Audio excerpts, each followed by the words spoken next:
किस भ्रम में है ये लोग? इनको क्या ये जो एक तरफ तो बात आपने देखी कैसी आज वाहवाही लूटने की कोशिश की गई कि हम छात्रों के हितैषी और हमने सिर्फ उनके बारे में सोचते हैं और हम बहुत देश हमारे लिए प्रथम है। यहाँ ये क्या है क्या? आखिरी सवाल होगा। संजीव जी, कोई भ्रम नहीं है, सब साफ है। भ्रम अगर होता किसी तरह का तो आज जो हो रहा है ना वो नहीं होता। ये चोरी और सीनाजोरी है।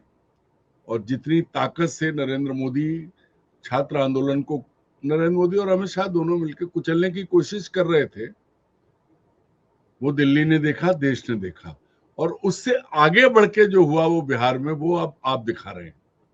कोई भ्रम नहीं है। वो किसी भी कीमत पर उन्हें लालू को छोटा साबित करना है। जंगल राज कैसा होता है भाई?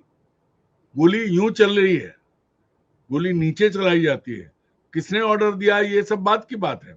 दरअसल अमित शाह ने जो नए प्रयोग किए हैं, जो आपराधिक चरित्र के लोगों को मुख्यमंत्री बनाया है, जिन्हें खुद अपराधी कहते थे वो, और इस आदमी पे तो मुकदमा चला है भाई। आप किस किस को गोली मारिएगा? आपसे चंदे का हिसाब लिया जा रहा है, आपसे इसका आप दरअसल नहीं संजीव जी, आप किस किस को नहीं, आप भी तैयार रहिए, कल को आपको भी गोली मारी जा सकती है। ये मैसेज है। बिहार से जो शुरुआत ये कर रहे हैं, ये कहीं भी किसी को मारेंगे क्योंकि इनके बाप का राज है, सरकार इनके हाथ में है। अन्यथा जब ये बात आ गई, धर्मेंद्र प्रधान का इस्तीफा कब हुआ? जब लग गया कि पानी गले से ऊपर हो गया, नाक तक आ गया है, तब। अन्यथा क्यों नहीं गृह मंत्री किसकी पसंद है? सम्राट चौधरी को किसने पसंद किया है, किसने चुना है? क्या विधायकों ने चुना है? नहीं चुना है।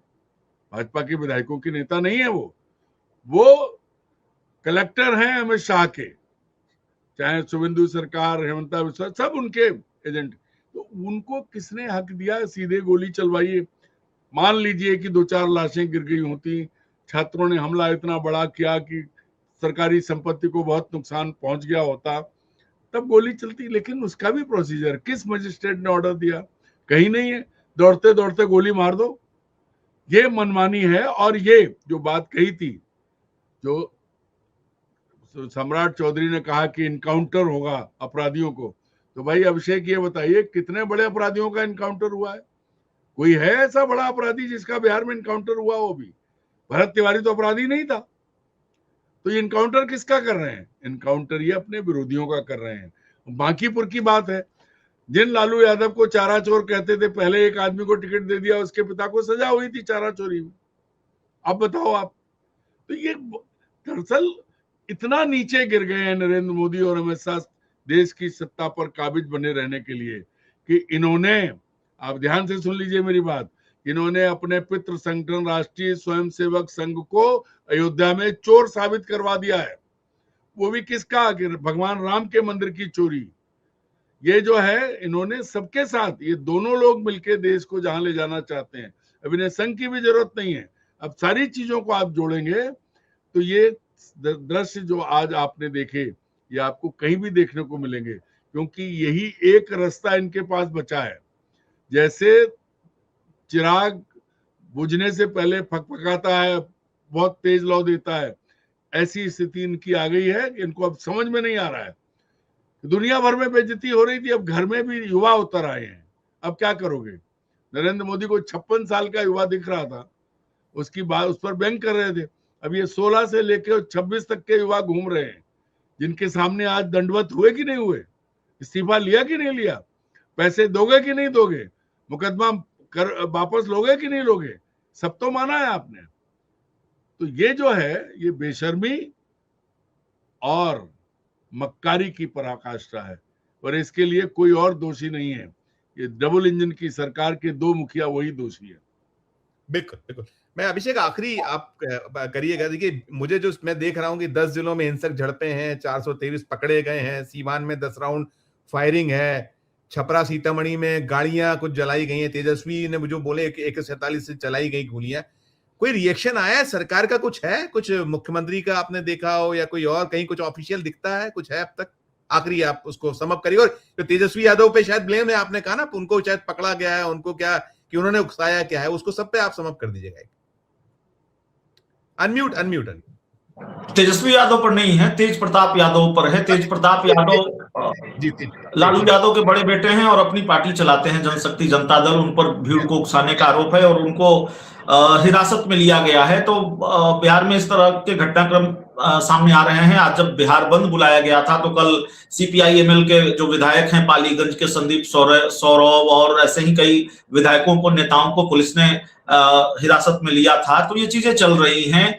और जो दूसरा जो पहला सवाल था, माफ कीजिएगा मैं भूल गया, आपने जो पूछा, सरकार की ओर से कोई रिएक्शन हो, मुख्यमंत्री का कोई रिएक्शन आया हो? क्योंकि मेरी जानकारी में सरकार की तरफ से कोई स्पष्टीकरण या सरकार की तरफ से कोई सफाई इस मामले पर अभी तक सामने नहीं आया है। उसको लेकर मैं अभी अपडेट मैंने देखा नहीं है कि सरकार ने इस मामले पर कोई सफाई दी है। अगर नहीं दी है तो सरकार को देनी चाहिए और सरकार को स्पष्ट करना चाहिए, क्योंकि ये तस्वीर अगर सही है तो ये बहुत दुर्भाग्यपूर्ण है।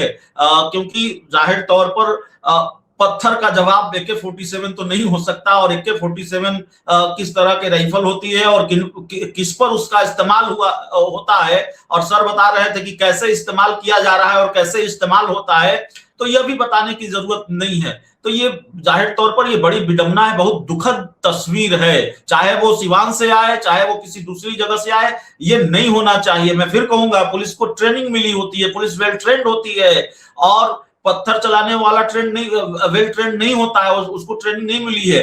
पत्थर आक्रोश में कोई चलाता है, गुस्से में कोई चलाता है, हालांकि वो भी कानूनन सही नहीं है कि आप पुलिस पर पत्थर चलाएं, लेकिन पत्थर के बदले गोली मिलेगी या पत्थर के बदले AK-47 मिलेगा, यह भी सही नहीं है जाहिर तौर पर। तो ये देखना पड़ेगा कि कहीं से ये मैसेज नहीं जाए कि आप छात्रों पर गोली बरसा रहे हैं और छात्रों पर AK-47 बरसा रहे हैं, जैसा तेजस्वी यादव कह रहे हैं, तो फिर सरकार के लिए और मुश्किल हो जाएगी।